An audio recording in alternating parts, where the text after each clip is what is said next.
জানাই ঈমান হেফাজত এবং দেশের স্বাধীনতা রক্ষার জন্য সকল প্রকার ভেদাভেদ ভুলে যান। সেই সাথে দলীয় সংকীর্ণতার ঊর্ধ্বে উঠুন। আভ্যন্তরীণ কোন্দল থাকলে মিটিয়ে ফেলুন।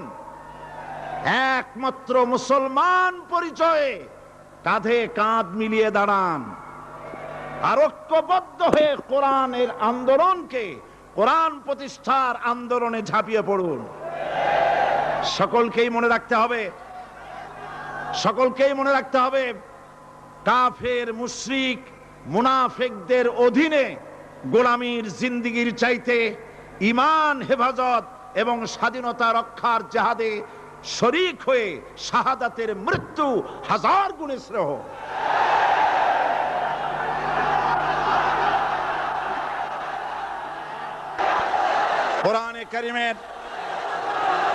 কোরআনে কারীমের তাফসীর শুরু করার আগে সাংবাদিকদের জন্য আমি এই কথাগুলি বললাম, যেহেতু রাত বেশি হলে তারা কথাগুলি পত্রিকায় দিতে পারবে না, সেই জন্য পুরা নিউজ বলার আগে হেডলাইনগুলি জানাই দিলাম। তবে সাংবাদিকদের ব্যাপারে আমার একটু কথা আছে।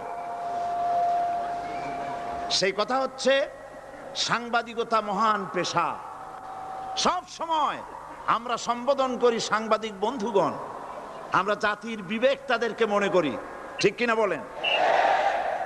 এই চট্টগ্রাম তাফসীরুল কোরআন মাহফিল কি নিয়ে যা ঘটলো, সাংবাদিকদের মাধ্যমেই গোটা জাতি এবং দুনিয়া জানতে পেরেছে। ওই সব সাংবাদিকদেরকে আমি আমার অন্তরের অন্তঃস্থল থেকে মোবারকবাদ জানাই, যে সব সাংবাদিকরা জীবনের ঝুঁকি নিয়ে সত্যকে বিকশিত করেছেন। কিন্তু তার মধ্যেও কিছু কিছু সাংবাদিক আছে, আমি তাদেরকে দু একটি কথা না বলে পারবো না। বলবো? বলাই লাগবে।